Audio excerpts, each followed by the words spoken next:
जब कभी मैं बच्चों के डिप्रेशन की बात या सुसाइड की बात पढ़ती हूँ तो मुझे बहुत दुख होता है। और मैं काफ़ी टाइम से सोच रही थी कि आप लोगों के साथ इस बारे में थोड़ी बात करूँ। जो टीन एज होती है उसमें कई तरह के शारीरिक व मानसिक परिवर्तन होते हैं। करियर की टेंशन होती है, हमें अपने लुक्स पर ध्यान देना होता है, अपनी ड्रेस, अपना हेयर स्टाइल, अट्रैक्शन और ब्रेकअप जैसे शब्दों की भी हमारी लाइफ में एंट्री हो जाती है। हम बहुत ज़्यादा सोशल मीडिया का, मोबाइल का यूज़ करने लगते हैं। हमें अपने कुछ दोस्तों के साथ रहना ही अच्छा लगता है और माता पिता समाज से थोड़ी दूरी पड़ जाती है। हम अपने एक सपनों की दुनिया बना लेते हैं और ये सपने हम उन लोगों को देखते हैं जो अपनी लाइफ में काफ़ी सक्सेसफुल हैं या बहुत ऐशो आराम का जीवन जी रहे हैं।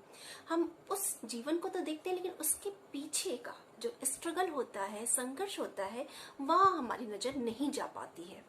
और जब हमारे सपने की जो टकराहट होती है, लाइफ की जो जीवन की जो असलियत है, तो उससे थोड़ा सा बैलेंस बिगड़ता है और कई तरह की प्रॉब्लम्स शुरू हो जाती हैं।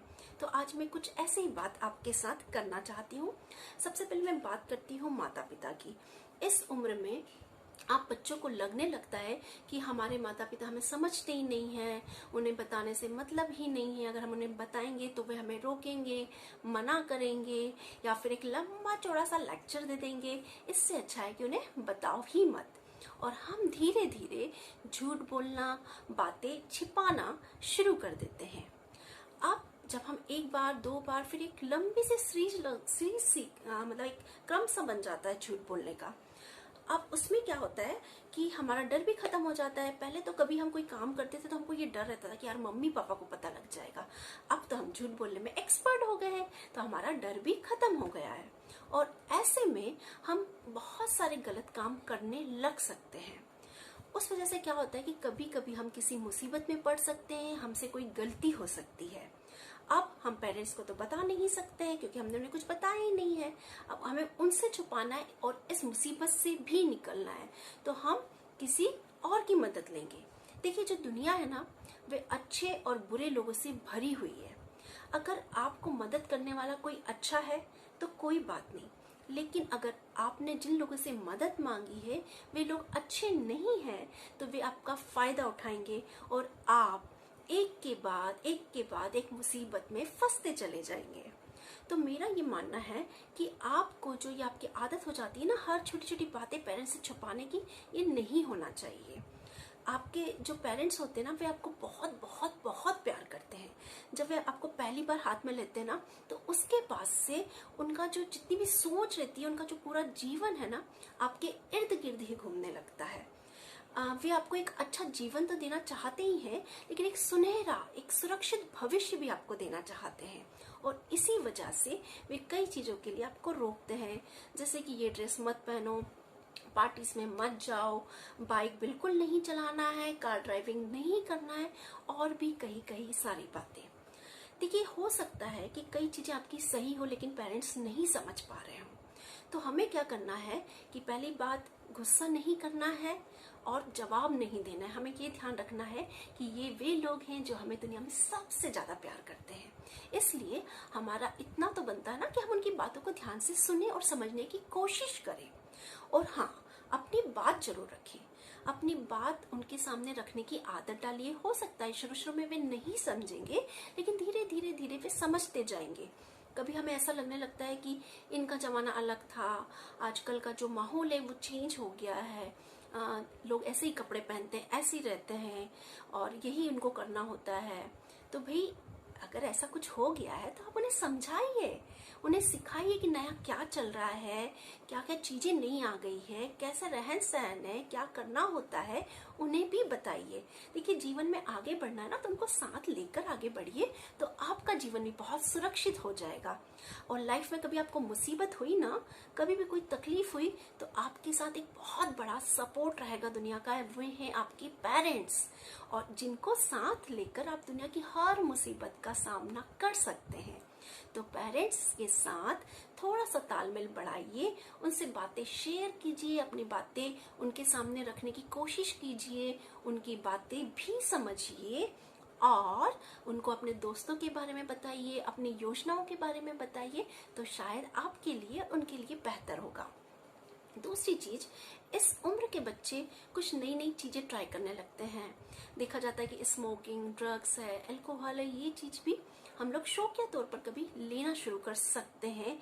कारण कुछ भी हो सकता है कि भाई किसी दोस्त ने फोर्स किया हो या हमको दूसरों को दिखाना हो, लेकिन हमें ये ध्यान रखना चाहिए कि ये जो चीजें हैं हमारे स्वास्थ्य के लिए बहुत बहुत हानिकारक है। और ये चीजें होती है ना, उस पर भी लिखा हुआ होता है। देखिए क्या होता है, शौक के तौर पे हम ले तो लेते हैं, लेकिन कब ये हमारी लत बन जाता है हमें पता भी नहीं लगता है, और इन चीजों से बाहर निकलना बहुत मुश्किल हो जाता है। आपका भविष्य भी खराब हो सकता है। तो ऐसी चीजों से थोड़ी सी दूरी बनाकर रखिए, और ऐसे दोस्तों से भी, दोस्तों का चुनाव सही से करिएगा, क्योंकि जो अगर गलत दोस्त होते हैं ना, आपका पूरा भविष्य खराब कर सकते हैं। तो थोड़ा सा इस बात का ध्यान रखिए। तीसरी चीज जो सबसे खास मैंने देखी है वो होता है डिप्रेशन। और डिप्रेशन के कई कारण हो सकते हैं। एक कारण होता है कि जैसे पिंपल्स, चेहरे पे पिंपल्स है ना, सामान्य सी बात है, इस उम्र में चेहरे पे पिंपल्स आ जाते हैं। कई लोगों को लगता है कि यार हम काले हैं, हमारी हाइट कम है, हम अच्छे नहीं लगते, और ये सब सोचकर वे बाहर जाना बंद कर देते हैं, दोस्तों से मिलना जुलना बंद कर देते हैं, और अपने आप को अकेला कर देते हैं। लेकिन ऐसा बिल्कुल मत करिए, ये बहुत बहुत गलत है। आपके हम आसपास देखिए ना, कितने सारे उदाहरण हैं जो जिनके पास बहुत अच्छे फीचर्स नहीं हैं, जो मोटे हैं, जो काले हैं, जो ठिगने हैं, लेकिन इन कमियों के साथ उन्होंने अपनी एक पहचान बनाई है। तो हमें भी यही सोचना चाहिए। सबसे पहली बात, अपने आप को प्यार करिए, खूब प्यार करिए। आप ये सोचिए कि हम सबसे अच्छे हैं, यूनिक है, हम जैसा कोई नहीं है। देखिए कुछ चीजों को तो हम चेंज नहीं कर सकते हैं, लेकिन कई चीजें ऐसी है जिनको हम चेंज कर सकते हैं, जिन पर हम मेहनत कर सकते हैं। अपने हुनर को ढूंढिए, उस पर मेहनत करिए, और अपनी एक अलग पहचान बनाइए। आप एक चीज और होती है कंपैरिजन। ठीक है, जैसे कभी आपके पेरेंट्स ने आपको साइकिल दिलाई है ना, आपको वो बहुत खुशी हुई, अरे वाह साइकिल मिल गई है, आप उसको लेकर गए हैं अपने दोस्त के घर उसे बताने के लिए। लेकिन वहां पहुंचकर आपको मालूम पड़ता है कि उसके पेरेंट्स ने उसे स्कूटी दिलाई है। अब जो आपकी खुशी है वो रफू चक्कर हो जाती है। क्यों? क्योंकि अब हमारी साइकिल हम किससे कंपेयर कर रहे हैं? उसकी एक्टिवा से, उसकी स्कूटी से, और हम दुखी हो रहे हैं। तो ये इस तरह के जो कंपैरिजन ना हमेशा हमेशा दुख पहुंचाते हैं। इसलिए अपने आप को दूसरों से कंपेयर करना बंद कर दो। अरे ये जो चीजें उनके पास है ना, हम खुद अपने लिए लाएंगे, अपने लिए बनाएंगे, और ऐसी चीजें हम गिफ्ट भी करा करेंगे। बहुत छोटी सी बात है। अगर कंपैरिजन करना है ना, तो अपने आप से करो कि कल हमने क्या सीखा था और आज हम क्या नया सीख रहे हैं। अपने आप से कंपैरिजन करेंगे ना, तो जीवन में जल्दी आगे बढ़ पाएंगे। तो कंपैरिजन की जो आदत है बिल्कुल बंद कर दीजिए। आपके पास जो है वो बहुत बहुत अच्छा है, और उससे अच्छा बनाकर भी आप लोगों के सामने जा सकते हैं। इसके बाद आती है बहुत बहुत महत्वपूर्ण कारण, असफलता। जो ये होता है ना, हार जाना, किसी भी काम में जो हमने सोचा था वैसा नहीं होना, नंबर कम आ जाना, किसी परीक्षा में पास नहीं हो पाना, और इन बातों से हम बहुत ज्यादा दुखी हो जाते हैं।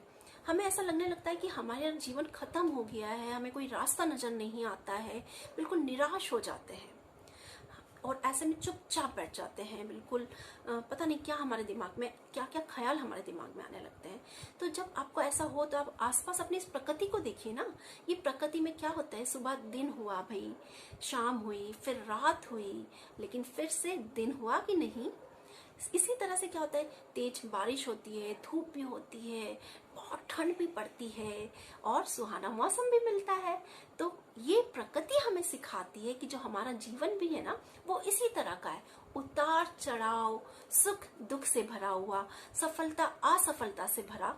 तो भाई हारने की आदत डालो, थोड़ा गिरने की आदत डालो, लेकिन खड़े होना है फिर से, और चलना शुरू करना है अपनी ज्यादा हिम्मत के साथ। तो आप जल्दी जल्दी आगे बढ़ पाएंगे।